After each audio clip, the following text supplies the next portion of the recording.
Welcome back to the Dargo Show. Today I'm back in Forza Horizon 5 to cover a relatively controversial issue in the car world, and that is EV hypercars. Now, this is one of the more famous ones. This is the Rimac Concept 2, and it'll be the first test subject we're going to have to see if electric cars are actually good in Forza. In real life, the controversy has been they kind of take the soul out of driving. There's no gears, there's no shifting, there's not a lot of input that you get from the car, no noise. So I want to see, though, if you can still have a good time with these cars in Forza, which, I mean, obviously depends on that a lot too, especially when you're trying to drive the cars fast, actually knowing how fast you're going and being able to feel what the car is doing on controller is kind of a huge deal. So we're going to test that out by doing some races, and we're going to go through and try this and a couple of the other cars. We have 5 cars in this category right now: Tachyon Speed, Tycoon Turbo S, EP9 from Neo, and the Lotus Avaya. So a couple good options. All of these except the Tycoon are in S2 already. So we'll check out a few of their upgrades, which there's probably only a few, minus maybe the Tycoon, which might have some power upgrades. And then we'll take them out and see if we can have some fun with them, and maybe they're competitive. I have no idea.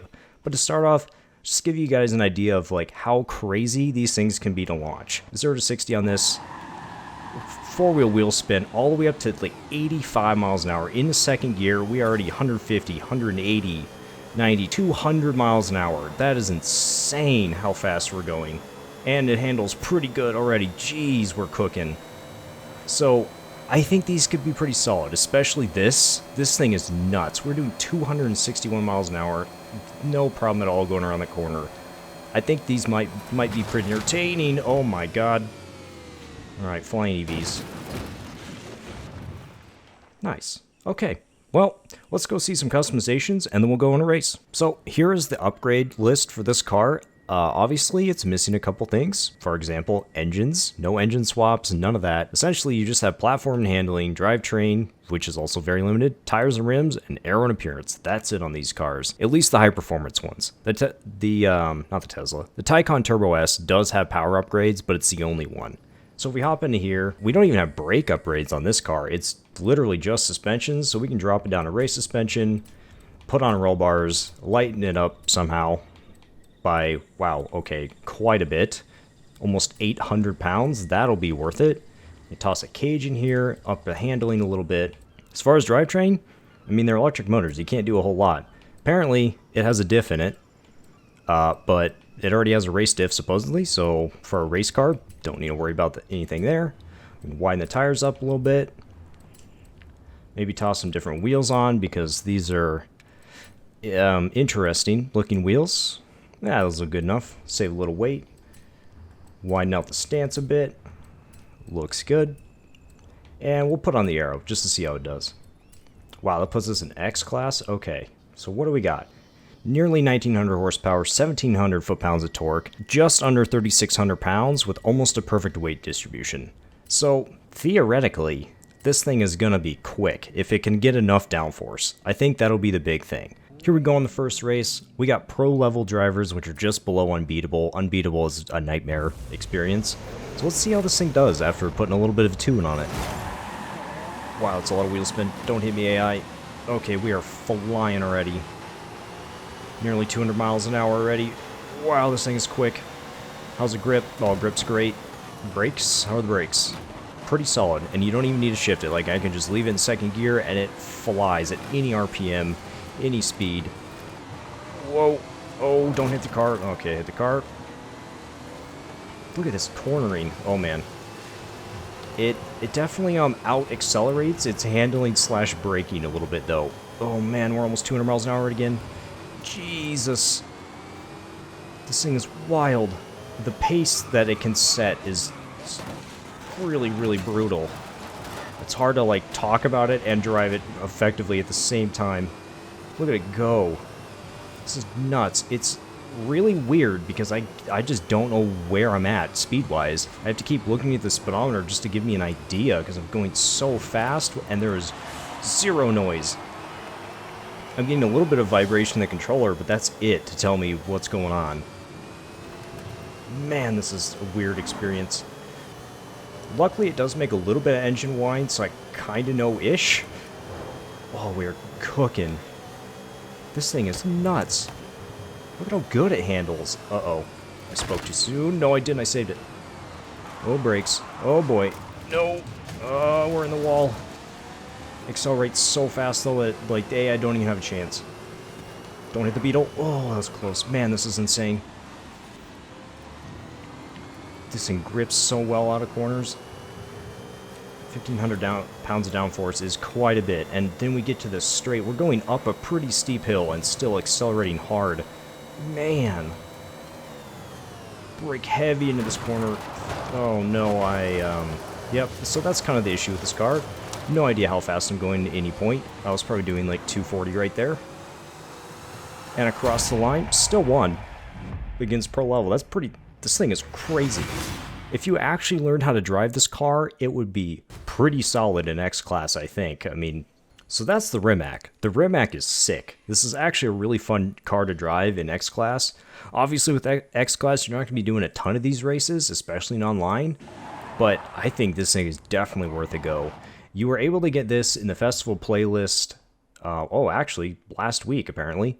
I didn't end up getting it, but you can get it in the playlist, and I think it's in wheel spins too. So if you missed out on the playlist stuff, you can definitely grab it in a wheel spin, or just buy it off the auction house. It might be a little pricey, because I think it's worth, I want to say 2 million? Yeah, 2 million credits just off of that. So it might be a little more expensive, but man, this thing is wild. I didn't think I was going to have that much fun in it, but when you're going this fast, it's just all about paying attention to the road and really just gauging how fast you're going by the environment instead of noise. It's a completely different experience to the gas engines, and not in a bad way at all. And the thing looks incredible. Obviously not a lot of customization, but it has a couple different paint groups and, you know, toss on different wheels and stuff, and it looks great. So definitely give this a try. Let's go look at the other EVs and see if they're also good options. Gone and hopped in the Porsche Taycan Turbo S. This thing is max upgraded now to the very top of S1. This is pretty much the top of where you can get it now. And it's currently sitting at just under 1,000 horsepower and just over 1,000 foot-pounds of torque at 4,100 pounds. Still a bit heavy, but as we saw with the Rimac, the weight kind of gets compensated by how much power it has. Let's see the downforce on this. Okay, also pretty high. Not quite as good as the Rimac, but again, this is a four-door sedan, so I don't expect it to be as good, and S1 instead of S2. But I think it'll be pretty solid. Let's check the differential too. These things spin tires like nobody's business, so we definitely need more grip. Put a little bit of that more towards the rear. And I think that is good. We'll toss this into an S1 road race and see how it does. Here we go for race number 2 in the Porsche. Geez, same thing. So much wheel spin. It's so quick. Obviously not quite as quick as the previous car because it has literally half the horsepower and weighs 1,000 pounds more. Oh boy, a little bit of understeer on this one. But still though, these things are so rapid. Oh boy, yeah, you can definitely feel the weight and this thing push through the corners. It's a much different experience to the Rimac. The Rimac is insane, but this kind of feels more like what I would expect. You can, oh, the understeer. Come on, car, you can do it. There we go. Full power on the way out. Pretty nice corner there. Come in, don't have to shift gears at all once you're in second. Okay. Relatively uneventful. It doesn't really move around a whole lot. Basically, it just understeers. And that's it. Okay, AI, leave me alone. I'm trying to do a video. So come in here. Where's the braking point? Okay. Most of this, the Rimac, it almost feels intuitive to drive at high speed. This, not quite as much. Its handling is a little more finicky. It tends to understeer. And the braking feels a little bit weird. Like, I'm not quite sure where to brake on it. But, I mean, it's quick. We're doing almost 200 miles an hour in an S1 race. That's pretty solid. Let's see how the brakes are. Oh, wow. Okay. The brakes, though, are phenomenal. Really, really good for something that weighs this much. This is a pretty quick race, so it's a good race for an electric car. Because I think if you were to do a really tight lap race with this kind of thing, might struggle a bit with that weight. I could definitely feel it in those tighter corners. I can't say the Tycoon was like a great experience, it was just kind of meh. The last car I want to check out for this video is the Neo EP9. This car on paper doesn't look like it's going to be all that good. It's already S2 998 at the very top of its class, but it weighs nearly 4,000 pounds. Its power is decent, but as far as the rest of the electric cars go, it's pretty down on power. I want to take it for a spin. Maybe its handling and entertainment value make up for the lack of stats? Find out. So I picked a more windy course this time, because this car is a handling rating of 10 already. So I want to see if it actually corners well, and what it does off the line.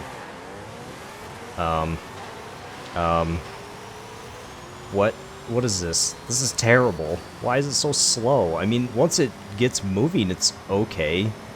Oh no, is this a single speed? Oh no, it's a single speed. What's the braking like?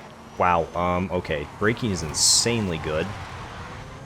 Corner, oh my god, that is an off-roading Pagani. Look at him, how did he do that? That was crazy.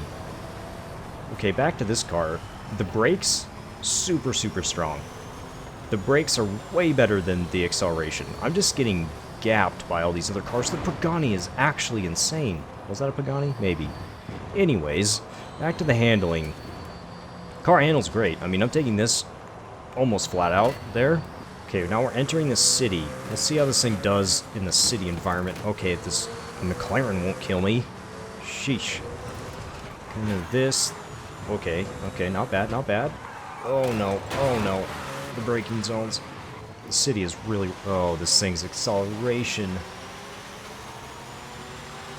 That is its biggest weakness, is the acceleration on this thing is kind of non-existent in this class. It feels like an S1 car, honestly. The AI is just bashing into me because I'm so slow. And its handling is not great.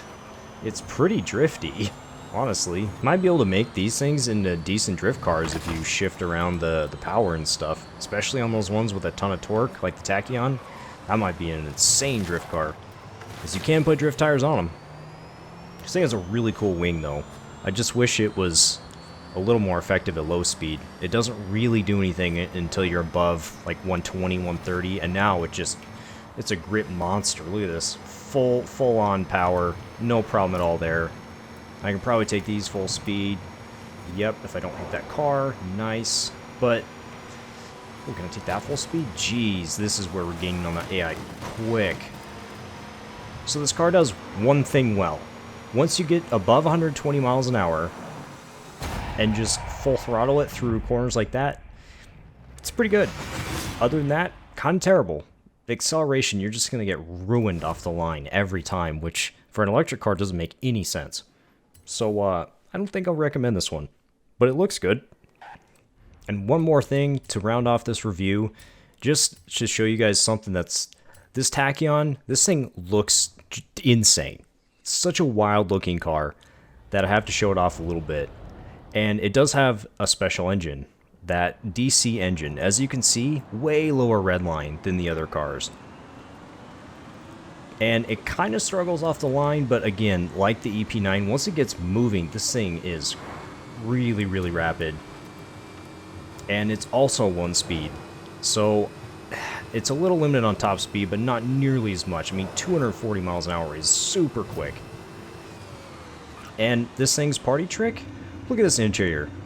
Yeah, I mean, it feels like you're in a friggin' spaceship, and instead of a dash, you get a rear view camera, which is honestly a bit distracting. It's really weird to see it, since it's the only car I can possibly think of that would have a rear view camera in the dash, and your miles per hour is over in the left screen, and then your battery usage and all that is in the right screen over there.